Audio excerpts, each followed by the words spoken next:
बाबा के बड़े भाई श्री बालकृष्ण और नारायण राव घर के सामने ही रहते थे। इनमें से बालकृष्ण जी की पत्नी श्रीमती सीताबाई ऊपरी बाधाओं से परेशान थी, लेकिन जब बाबा जी ने त्रिताल हवन आरंभ किया तो उससे सीताबाई को राहत मिलने लगी। इसलिए परिजनों ने विचार किया कि बाबा जी से विनंती की जाए कि बाबा हमारे घर पर हवन कार्य करें। तुम लोग इन्हें संभालो, मैं बाबा से मिलके आता हूं, ठीक है?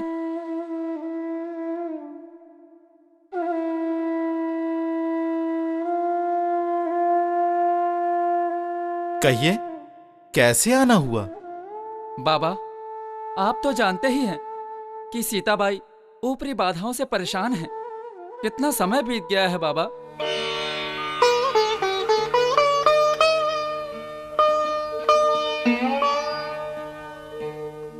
इसलिए हम दोनों आपसे ये प्रार्थना करते हैं, आप एक बार हवन कार्य कर दें ताकि सीताबाई को परेशानियों से मुक्ति मिले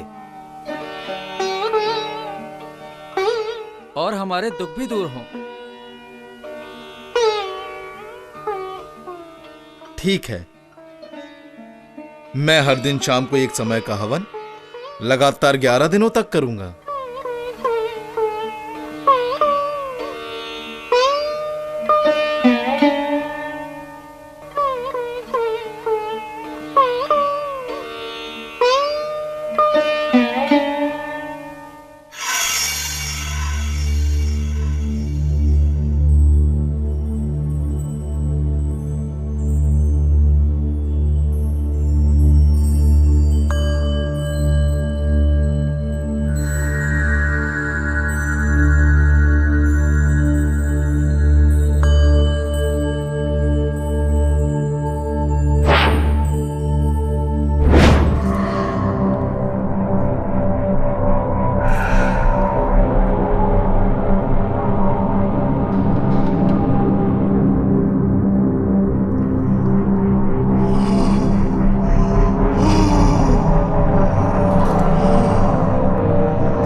मुझको छोड़ दो,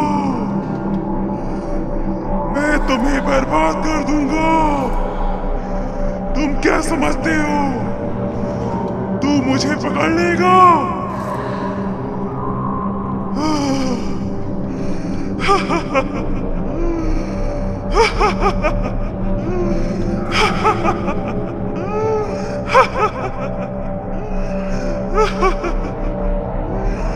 मेरा नाम सुल्ताना है,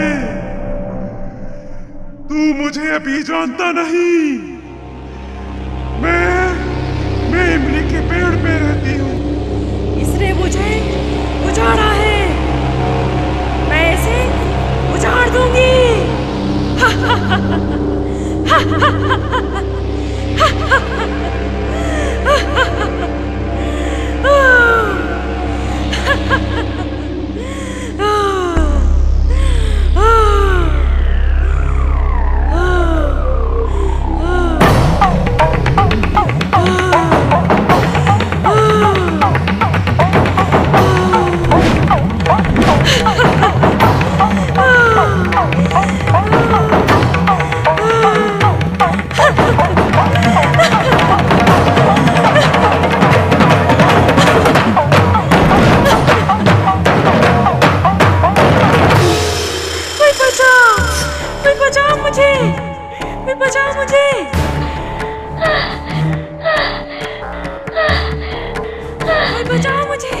बचाओ मुझे, बाबा हनुमान जी ने मुझे पकड़ रखा है।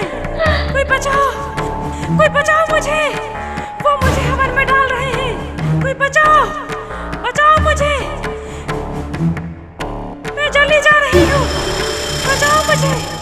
बचाओ कोई मुझे। इस प्रकार के शब्द, आवाजें, चीखें सीताबाई के मुख से लगातार 2 दिनों तक निकलती रही, मगर बाबा जी को तो उसे मुक्ति दिलानी थी, क्योंकि सीताबाई के शरीर में बहुत सी बाधाओं का डेरा था और समस्या बिल्कुल आसान भी नहीं थी।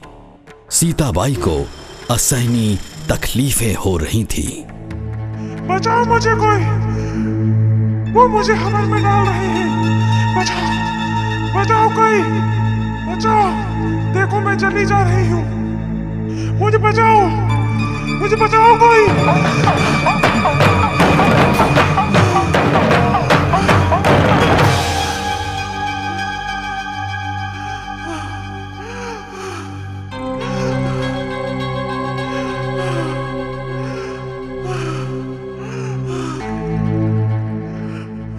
हे बाबा हनुमान जी, मेरे सामने ये बड़ी समस्या खड़ी हुई है। सीताबाई को तकलीफ हो रही है, आप उस पर दया करें, कृपा करें, उसे इस समस्या से मुक्ति दिलाएं। मुक्ति दिलाएं बाबा हनुमान जी, मुक्ति दिलाएं।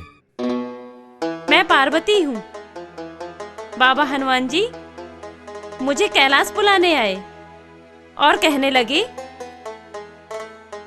उस औरत का शरीर अंगार के समान जल रहा है, तुम वहां जाओ और उसे संभालो। सुनो, मेरा सारा शरीर अंगार के समान जल रहा है, मैं अंगार हो रही हूँ। कृपया करके मुझे 21 गुंड पानी से नहलाएं और साफ वस्त्र पहनाएं। सीताबाई में ये परिवर्तन देखकर बाबा को आश्चर्य हुआ। तब उन्होंने स्लेट पट्टी पर लिखकर परिवारजनों को कहा कि इससे ये पूछो कि अब तक तो तुम्हारे ऊपर शैतान आए, लेकिन अब पार्वती कैसे आई? क्यों? अभी तो तुझे शैतान आ रहा था, ये पार्वती कैसे आ गई? हनुमान जी मुझे कैलाश पर्वत पे बुलाने आए और मुझसे कहा, उस झाड़ के शरीर में प्रवेश करो और उसे बचाओ। इतना सुनने के बाद बाबा जी ने स्लेट पट्टी पर लिखकर आदेश दिया कि सीताबाई को 21 गुंड पानी से नहलाकर साफ वस्त्र पहनाओ और बाद में हवनकार में लाओ।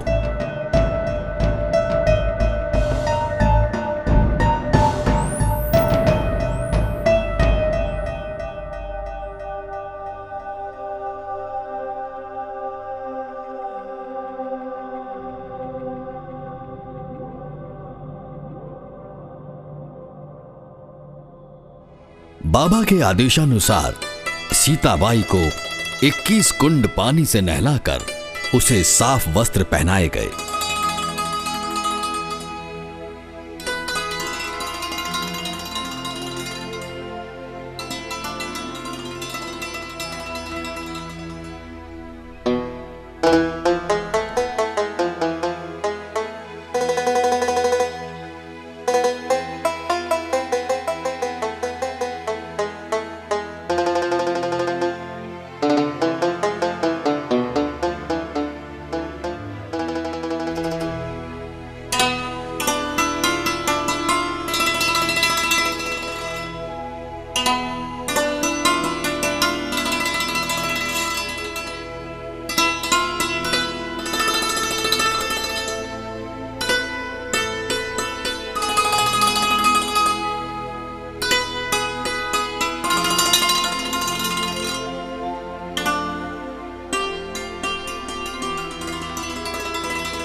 इसके बाद सीताबाई पुनः पूजन हेतु हवन कुंड के सामने आकर बैठी और इस प्रकार बाबा जी ने पूजन कार्य पुनः आरंभ किया और पूर्ण किया।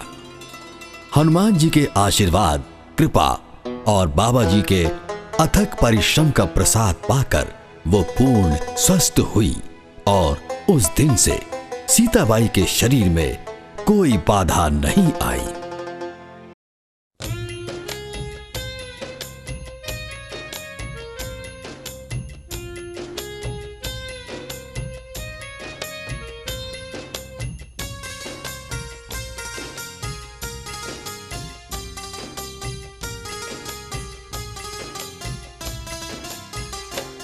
मानव मंदिर को जाती है कौन सी डगर, मानव मंदिर को जाती है कौन सी डगर।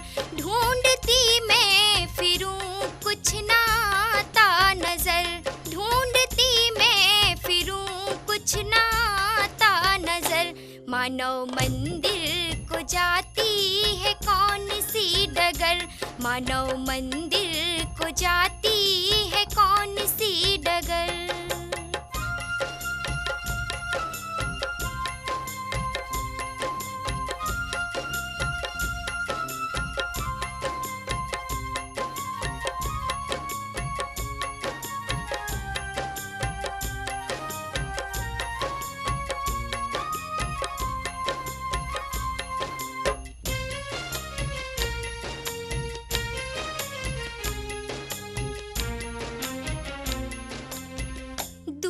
बड़ी है नागपुर सहरिया, मैं मूर्ख इसकी राह न जानूं। मुझको राह दिखा दो बाबा, मैं अज्ञानी भूली भटकी, इतनी कृपा तो कर दो बाबा। मैं तेरे चरणों को पालूं, जाऊं ना फिर कभी तेरा दर छोड़ के, जाऊं ना फिर कभी तेरा दर छोड़ के। ढूंढती मैं फिरूं कुछ ना आता नजर, ढूंढती मैं फिरूं कुछ ना आता नजर। मानव मंदिर को जाती है कौन सी डगर।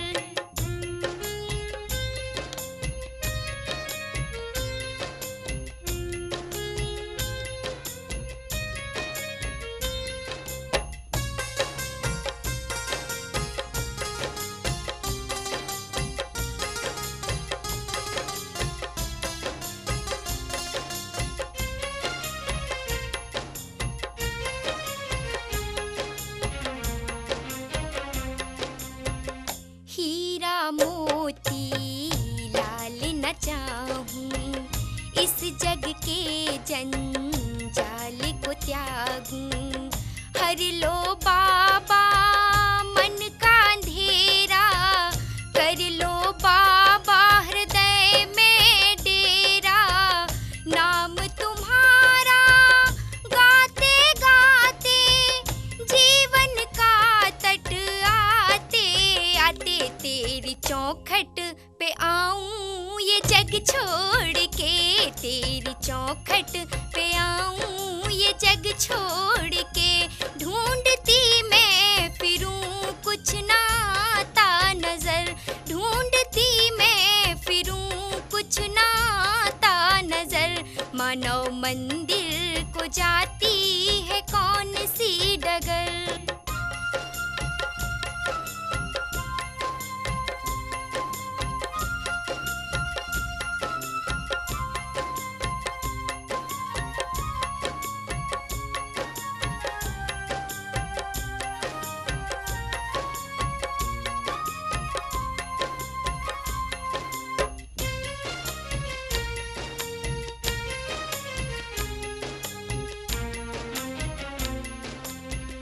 चिड़िया होती तो उड़ आती, तेरे चरणों में गिर जाती। सारे भक्त तेरे द्वारे आते, बाबा उनको तरस दिखाते। मैं क्यों बाबा इतनी अभागी, अब तक मुझको क्यों है त्यागी। बाबा एक बार मुझको पिदर पे बुला, बाबा एक बार मुझको भी दर पे बुला। ढूंढती मैं फिरूं कुछ ना आता नजर, ढूंढती मैं फिरूं कुछ ना आता नजर। मानव मंदिर को जाती है कौन सी डगर। चूंकि यहाँ पर बाबा जी को 11 दिन हवन करना था, अतः 11वें दिन जब हवन कार्य चल रहा था तब बाबा जी के पास वही व्यक्ति आया जिसने उन्हें ये दिव्य मंत्र व त्रिताल हवन की संपूर्ण विधि बतलाई थी। वो व्यक्ति बाबा के पास हवन के लिए बैठा रहा। हवन समाप्त होने पर उसने कहा,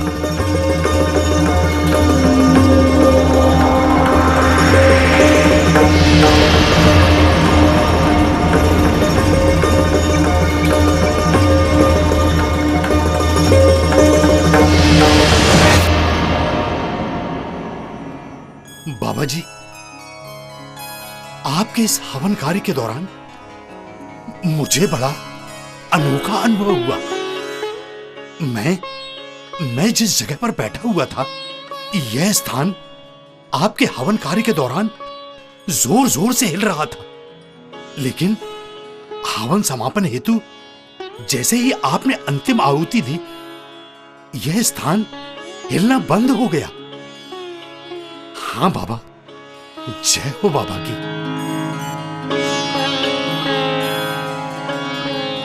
उस व्यक्ति की बात सुनकर बाबा जी ने अनुमान लगाया कि इस घर से संपूर्ण प्रेत बाधा नष्ट हो गई है, घर पवित्र हो गया है। अब यहाँ परमेश्वर वास करेगा, हनुमान बाबा वास करेंगे। और इस प्रकार उस परिवार के सभी लोगों को सुख शांति मिली। जैसा कि हम जानते हैं कि बाबा जी को साक्षात हनुमत दर्शन व उनकी अनंत कृपा प्राप्त थी, पर शेष परिवारजनों की आस्था हिंदू धर्म के समस्त देवी देवताओं में थी। वे भगवान राम, कृष्ण, शंकर, पार्वती आदि सभी की पूजा अर्चना करते थे। लेकिन इसके बावजूद परिवार का दुख पूरी तरह समाप्त नहीं हुआ था। जब कभी संकट आता तो बाबा जी मंत्रोच्चारण कर फूंक मारते व तीर्थ भी देते थे, जिससे दुख दूर हो जाते थे। धीरे धीरे ये खबर काफी लोगों तक फैली और लोग अपने दुख तकलीफ लेकर आस लगाकर बाबा के पास आने लगे। इसी दौरान रंगारी समाज की शांताबाई नामक स्त्री बाबा की शरण में आई। वो ऊपरी बाधाओं से बहुत ही बुरी तरह से परेशान थी।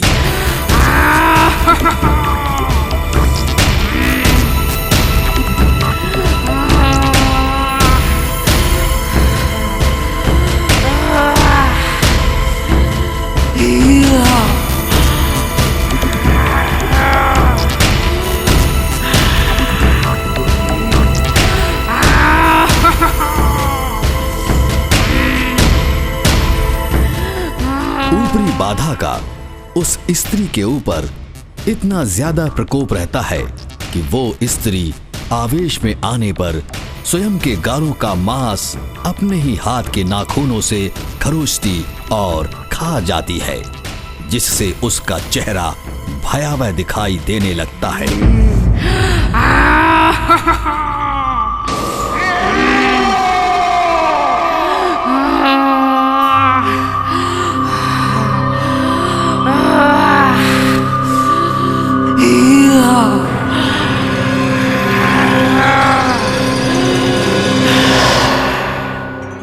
ये देखकर बाबा जी सोच में पड़ जाते हैं।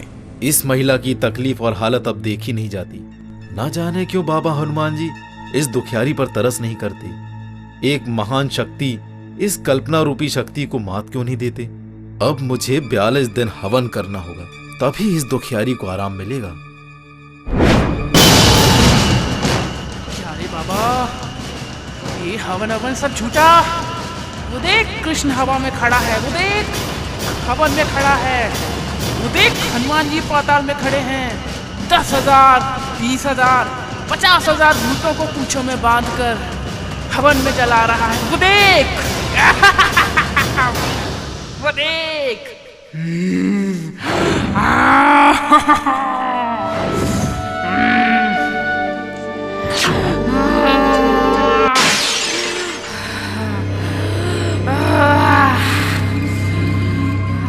इस प्रकार जब ये स्त्री अरबों खरबों भूतों की बात बताती तो बाबा ने इस पर विचार किया कि आखिर इतनी बलाएं आती कहां से हैं। लगता है जितने लोग मरते हैं वे सब भूत शैतान बनते हैं और उन्हें मुक्ति नहीं मिलती। इसलिए उनको मुक्ति दिलाने के लिए परमेश्वरी कार्य करना बहुत महत्वपूर्ण है। इस प्रकार बाबा जी ने पूरे 42 दिन हवन विधि कर शांताबाई के शरीर में आने वाले भूत पिशाच निकाले। इस दौरान हवन की राख से शांताबाई के गालों के जख्म भी पूरी तरह भर गए और मांस निकालने की उसकी खतरनाक आदत भी समाप्त हो गई। परंतु कहते हैं भगवान की लीला निराली होती है, उसे भगवान ही जानते हैं। बाबा जी के इतने अथक परिश्रम के उपरांत भी शांताबाई के शरीर में पूरी तरह भूत आना बंद नहीं हुआ था। अगले दिन वो पुनः वैसी ही हरकतें करने लगी। बाबा ने काफी जी तोड़ प्रयास किया लेकिन समाधान नहीं निकला और इस प्रकार सारा दिन बीत गया। शाम भी हो चली, रात होने लगी। तब बाबा जी ने ये विचार किया, समझ में नहीं आता कि ये कल्पना रूपी शक्ति साक्षात हनुमान जी जैसी महान शक्ति के सामने कैसे टिकी हुई है। इसका अर्थ यह है कि हनुमान जी भगवान राम, भगवान शंकर, देवी दुर्गा, इन सब देवताओं में इस तुच्छ सी कल्पना रूपी शक्ति को नष्ट करने का सामर्थ्य नहीं है। हे बाबा हनुमान जी, आप स्वयं साक्षात ईश्वर हैं।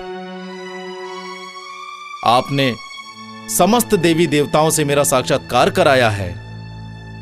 आप इतनी विराट शक्ति होकर भी इस महिला में घुसे शैतान को निकाल नहीं सकते।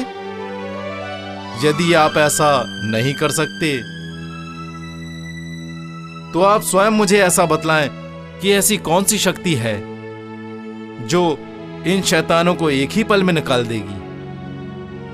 इसके बाद बाबा हनुमान जी, मैं किसी भी देवता को नहीं मानूंगा।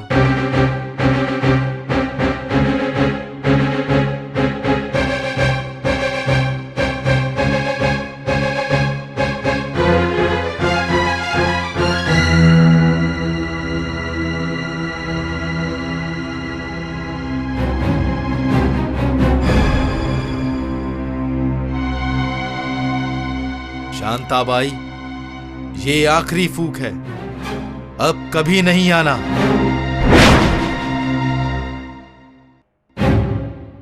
बाबा जी के संकल्प कि मैं इसके बाद किसी देवता को नहीं मानूंगा के पश्चात आपने जो प्रक्रिया की उसके फल स्वरूप शांताबाई के शरीर से भूत हमेशा हमेशा के लिए निकल गया और वो ठीक होकर घर गई तो दोबारा वापस नहीं आई। इस प्रकार उसके शरीर से भूत नष्ट हुआ और शांता को राहत मिली। लेकिन ये परिणाम देखकर बाबा को आश्चर्य हुआ। उनका ध्यान अपनी प्रतिज्ञा पर भी गया और वे सोचने लगे कि आखिर कौन सी ऐसी दिव्य शक्ति है जिसने उस बाई के शरीर का भूत नष्ट किया। मैं उस शक्ति को खोज कर ही रहूंगा।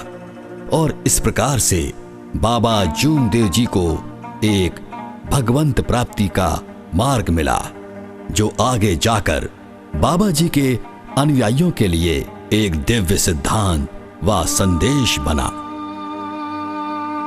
हे बाबा हनुमान जी, इस संसार में ऐसी कौन सी शक्ति है जो शैतान को एक ही पल में निकाल देती है। मैं तो अब बड़े धर्म संकट में फंस गया हूं कि भूत किसे कहें और भगवान किसे कहें। इसका स्पष्टीकरण कृपया करके समझा दीजिए। इतना प्रश्न पूछने के बाद बाबा को ऐसा अनुभव हुआ जैसे कि साक्षात हनुमान जी के मुख कमल से ये वचन प्रस्तुत हो रहे हैं। हे भक्त, वो एक ही परमेश्वर है जिसने सृष्टि का निर्माण किया है। वो एक ही जागृत शक्ति है जो निराकार है। वो 24 घंटे चैतन्य है। उसे प्राप्त करने के लिए 5 दिन हवन करना पड़ेगा। इसके बाद बाबा सुध बुध खो चुके थे। कुछ देर पश्चात बाबा जी ने निराकार अवस्था में ही घर के लोगों को संबोधित किया कि हम लोग 5 दिन हवन करेंगे। परिवार के सभी सदस्य सुनिए, अब हम 5 दिन हवन करेंगे।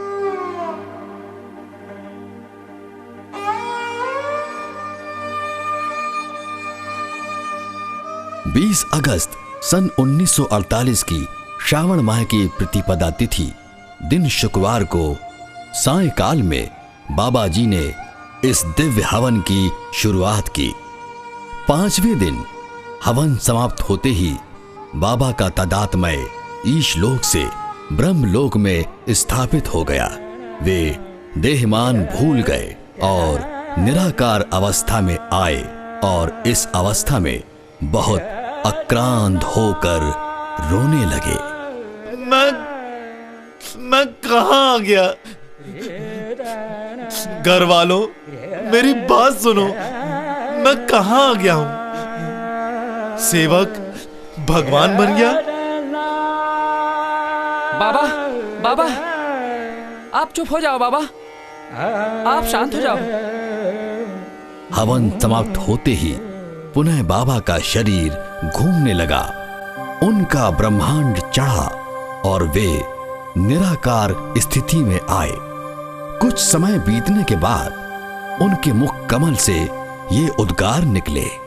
इस देश में जितने लोग भी हिंदू धर्म को मानते हैं, हिंदू धर्म के देवी देवताओं को मानते हैं, जैसे राम, कृष्ण, शंकर, सभी देवी देवता, ब्रह्मा, विष्णु, महेश, सभी औलिया जैसे साईं बाबा और समस्त धर्म गुरु।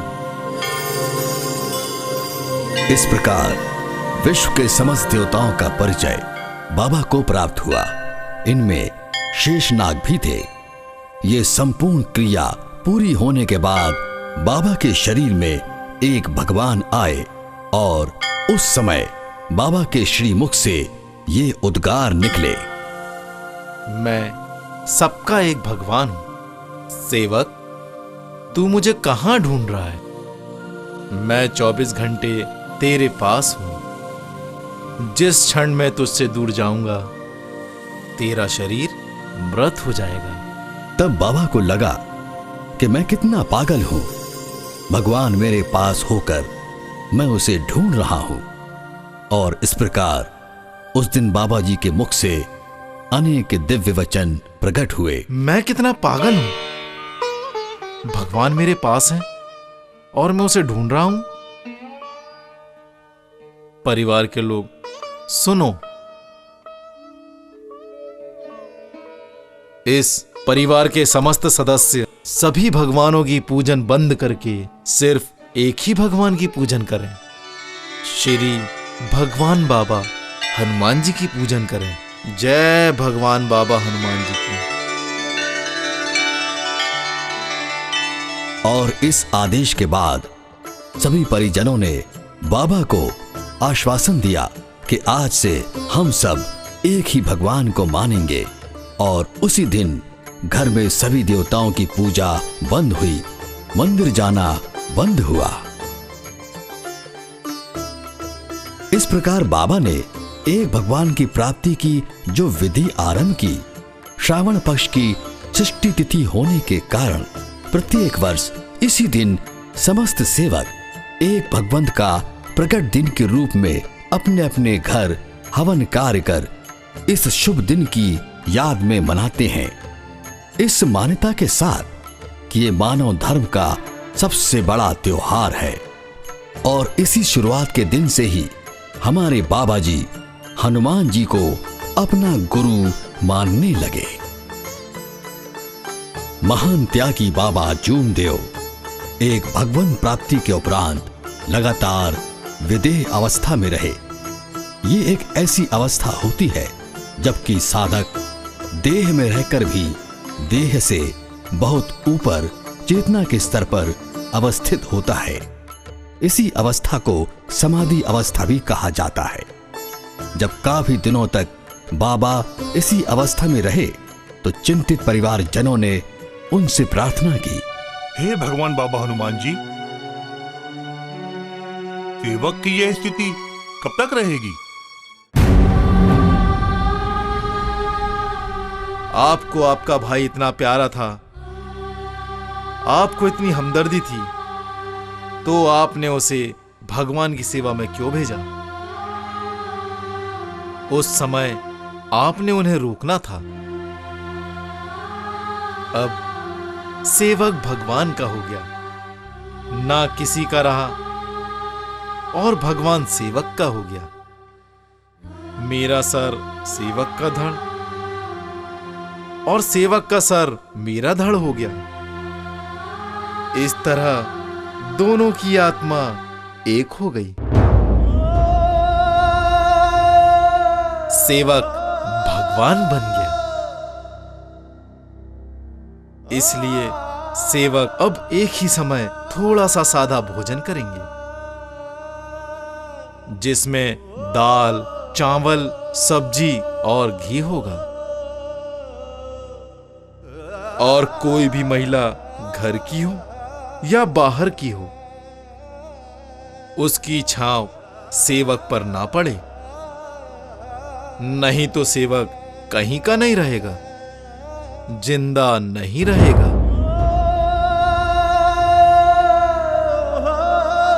प्रभु, भगवान या भगवंत की ये प्रेरणा जब बाबा जी के मुख से प्रकट हुई तो इसमें समाज के लिए सेवा, समर्पण, श्रद्धा, स्वच्छता का एक महान संदेश विहित था, जिसे आज समाज में बहुत से लोग मानते हैं। बाबा विदेह अवस्था में होने पर रात दिन सारे विश्व में एक विशालकाय वृहद नेत्र को देखते थे। प्रकृति के विपरीत यदि ब्रह्मांड स्वरूप कोई वस्तु का आकार बन जाए तो स्वाभाविक है कि सामान्य मनुष्य घबराएगा। इसी प्रकार उस आसमान बराबर विशालकाय नेत्र को देखने की हिम्मत बाबा जी की नहीं होती थी। तब बाबा जी ने अपने बड़े भाई श्री बालकृष्ण जी से कहा, भैया भैया भैया भैया, मुझे इस घर पर महाकाय विशालकाय एक ही आंख दिखाई दे रही है, जिसे देखकर मुझे डर लग रहा है भैया। मैं वो आंख देख नहीं सकता भैया। भैया, ये विशाल नेत्र बाबा जी को 1.25 महीने से लगातार दिख रहा था। अपने भाई बालकृष्ण के यहां भी बाबा नींद से जाग जाते थे, क्योंकि उन्हें बाबा हनुमान जी की बहुत बड़ी आकृति दिखती थी। तब बाबा अपने भाई से कहते हैं, भैया मुझे इस घर पर महाकाय विशाल एक ही आंख दिखाई देती है, वह देखकर मुझे डर लगता है, इसलिए वह आंख मैं नहीं देख सकता।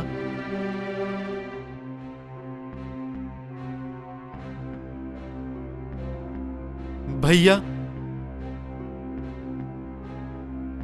तुम बाबा हनुमान जी को बताओ, तुम मेरे भाई के पीछे मत पड़ो, अपने मंदिर में जाकर रहो।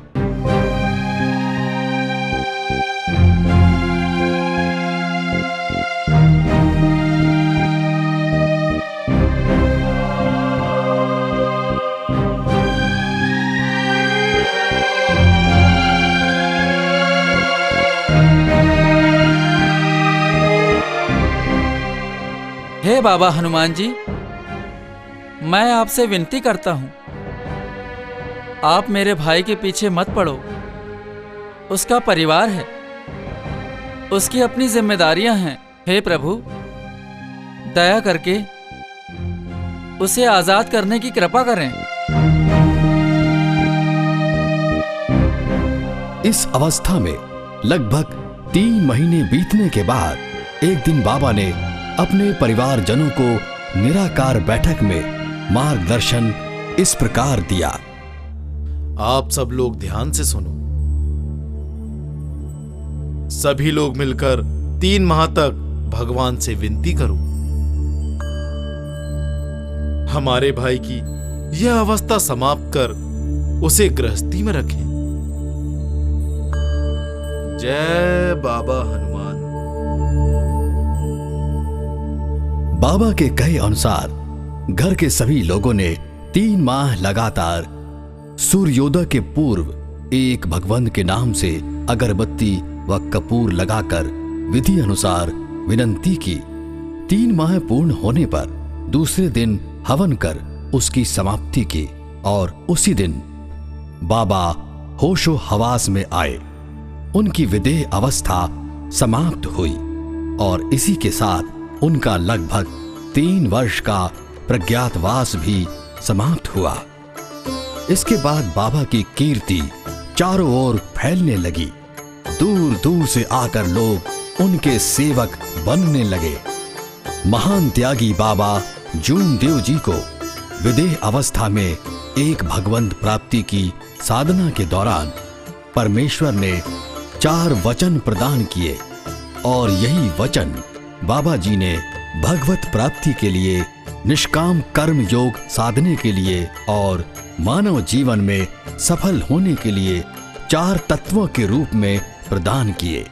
पहला, परमात्मा एक। दूसरा, मरे या जिए भगवत नाम पर।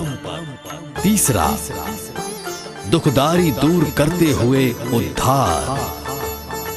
चौथा, इच्छा अनुसार भोजन। बाबा द्वारा प्रदत्त 3 शब्द इस प्रकार हैं। पहला, सत्य बोलना। दूसरा, मर्यादा का पालन करना। तीसरा, प्रेम के साथ व्यवहार करना।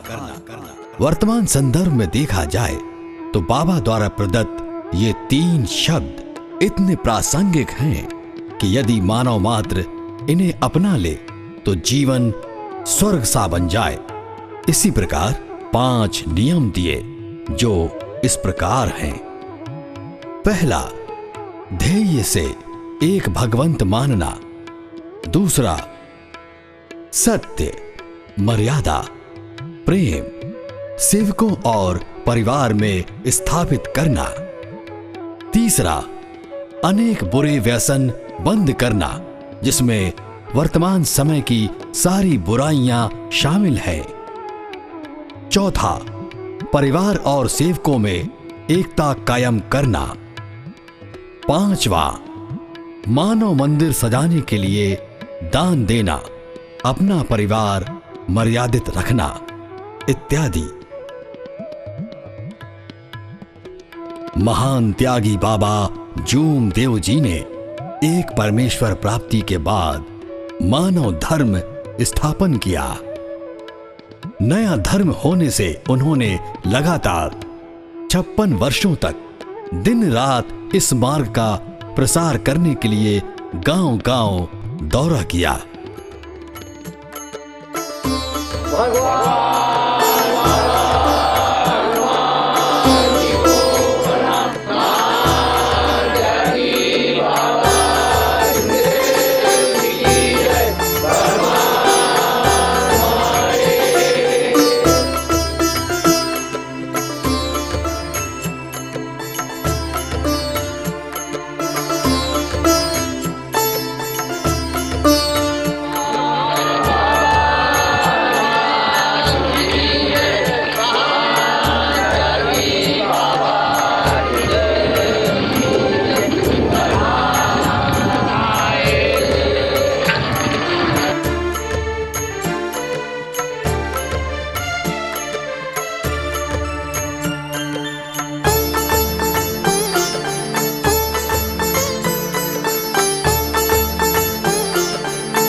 4 दिसंबर 1976 को गोलीबार चौक में परमात्मा एक सेवक नागरिक सहकारी बैंक का कार्यालय प्रारंभ किया गया।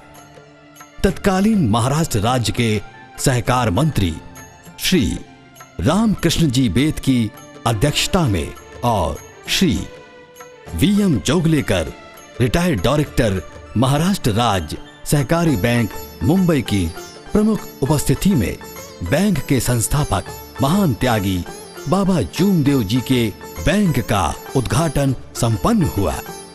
आर्थिक लाभ की प्राप्ति जैसी कल्पना साकार होने के उपरांत बाबा जी ने इस ओर भी ध्यान दिया कि सेवकों की मूलभूत आवश्यकताएं आसानी से कैसे पूरी हों।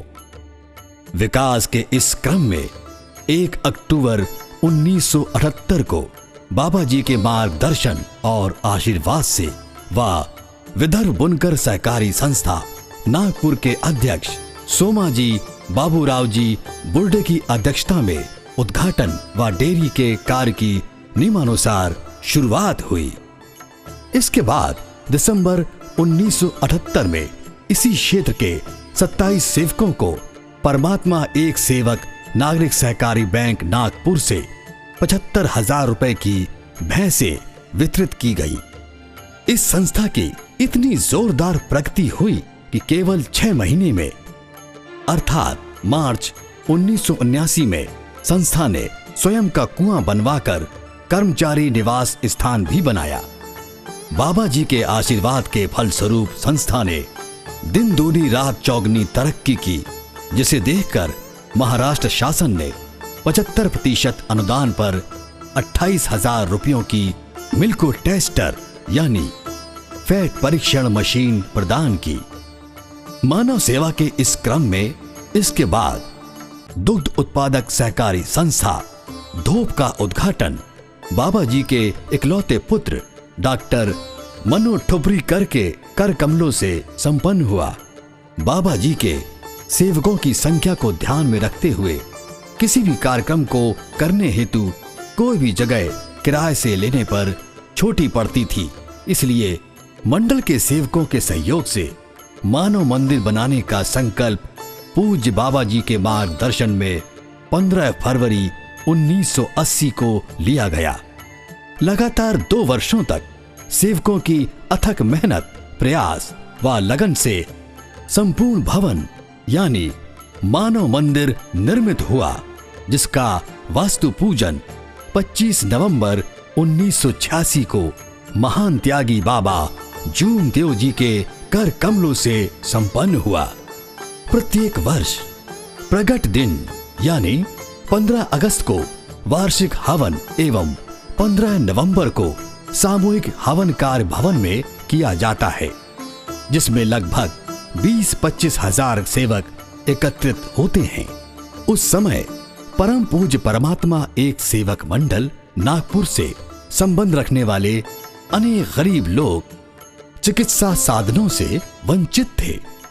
इसी उद्देश्य को सामने रखकर मंडल द्वारा धर्मार्थ अस्पताल खोलने का निर्णय लिया गया और पुनः मंडल की आर्थिक परिस्थिति को देखते हुए मानव मंदिर भवन के रूम नंबर 5 में धर्मार्थ अस्पताल का उद्घाटन किया गया।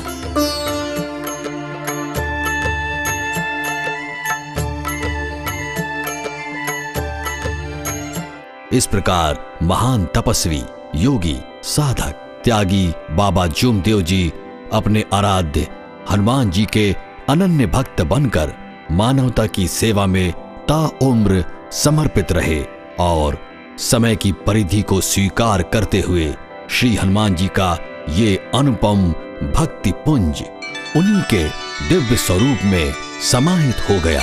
किंतु बाबा का असीम प्यार, अपनत्व और आशीर्वाद समस्त सेवकों के लिए सदैव एक वरद हस्त के स्वरूप में हमेशा विद्यमान रहेगा।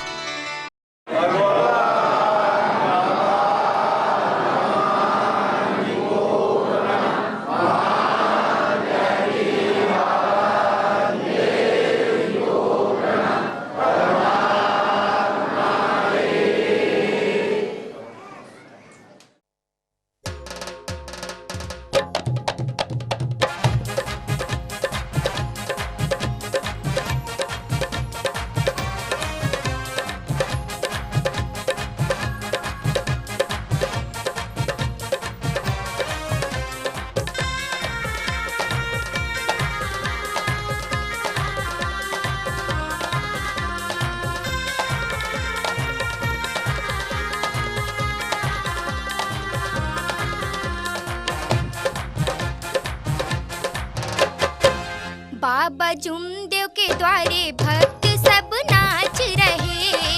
बाबा तेरे द्वारे भक्त तेरे नाच रहे। बाबा जुमदेव के द्वारे भक्त सब नाच रहे। बाबा तेरे द्वारे भक्त तेरे नाच रहे। बाबा तेरे द्वारे भक्त तेरे नाच रहे।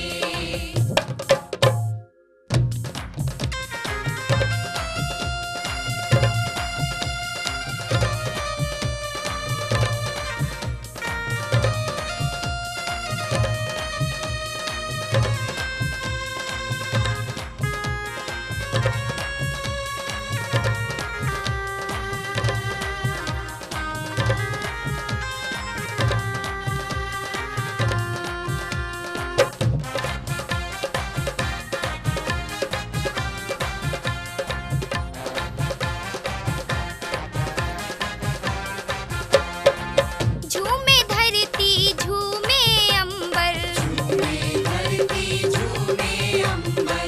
झूमे नदिया और समंदर। झूमे नदियाँ और समंदर। झूमे धरती झूमे अंबर। झूमे नदिया और समंदर। झूमे चंदा तारे भक्त तेरे नाच रहे। बाबा जुमदेव के द्वारे भक्त सब नाच रहे। बाबा तेरे द्वारे भक्त तेरे नाच रहे। बाबा तेरे द्वारे भक्त तेरे नाच रहे।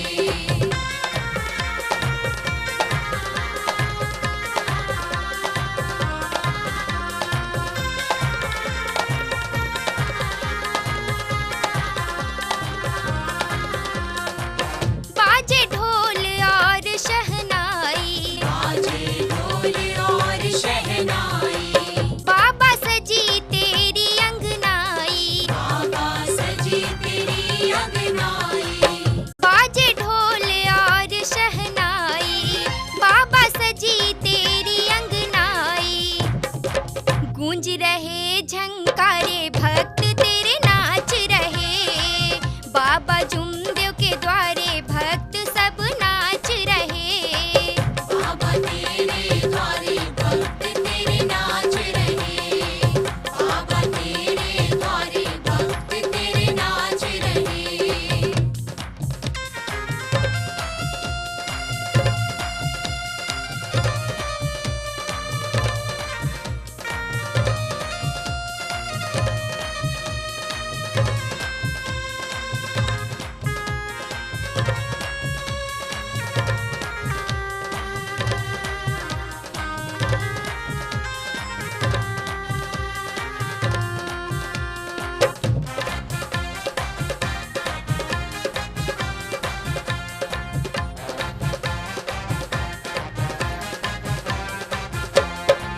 तेरी चौखट को सब चूमे। तेरी चौखट को सब झूमे।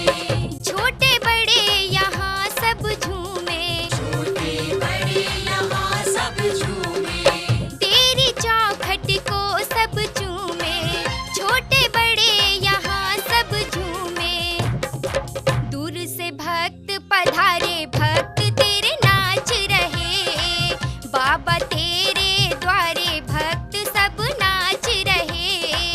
बाबा तेरे द्वारे भक्त तेरे नाच रहे। बाबा तेरे द्वारे भक्त तेरे नाच रहे।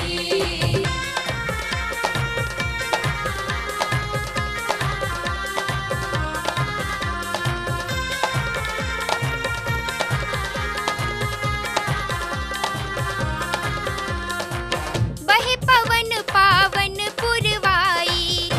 पवन पावन पुरवाई। बरसे मेघ सावन ऋतु आई। बरसे मेघ सावन ऋतु आई। बहे पवन पावन पुरवाई। बरसे मेघ सावन ऋतु आई। नदिया लेत हिलोरे भक्त